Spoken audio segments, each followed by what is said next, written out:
ये है हमारी बंगाल की खाड़ी। अब जो नदियां बंगाल की खाड़ी में गिर रही हैं, प्रायद्वीपीय भारत की नदियां हैं, उनके लिए सीक्वेंस कैसे बनेगा।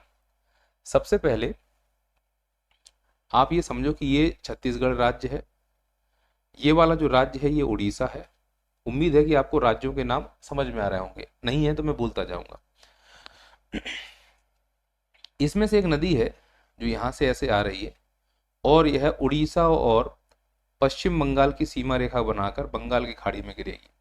ये वेस्ट बंगाल है हमारा, ठीक है, ये वेस्ट बंगाल है, ये उड़ीसा है, ये झारखंड है।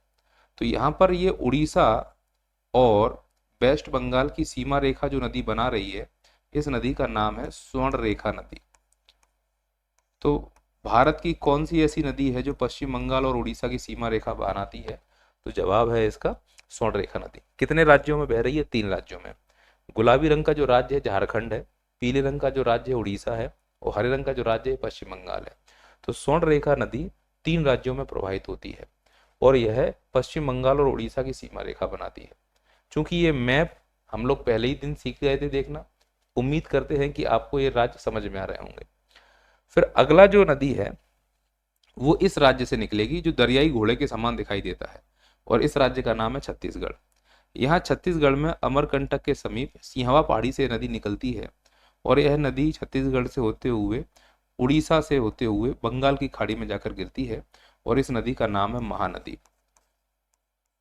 तो स्वर्ण रेखा के नीचे अगर हम नदी बोलेंगे तो वो महानदी है जो 2 राज्यों में प्रवाहित हो रही है। कौन कौन से राज्य हैं, एक तो सर छत्तीसगढ़ है, यहीं से इसका जन्म होता है, और अंत इसका होता है उड़ीसा में। बंगाल की खाड़ी में यह पानी विसर्जित करती है, डेल्टा का निर्माण करती है, और सीक्वेंस उत्तर से दक्षिण भी समझना है। फिर इसके नीचे आते हैं, महानदी के नीचे तो एक सबसे प्रमुख नदी निकलती है जो महाराष्ट्र से निकलती है। महाराष्ट्र में एक जगह है नासिक, त्र्यंबकेश्वर, यहाँ से निकल रही होती है और इसके बाद यह तेलंगाना पहुँचती है। तेलंगाना के बाद यह उड़ीसा और तेलंगाना की सीमा रेखा बनाती है और फिर आंध्र प्रदेश से होती हुई मछलीपट्टनम के समीप यह बंगाल की खाड़ी में गिरती है और इस नदी का नाम है गोदावरी।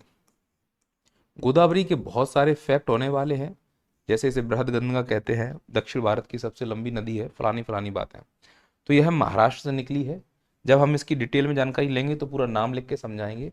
अभी कच्चा काम क्या समझ में आया, महाराष्ट्र, उसके बाद तेलंगाना, उसके बाद छत्तीसगढ़ और फिर आंध्र प्रदेश।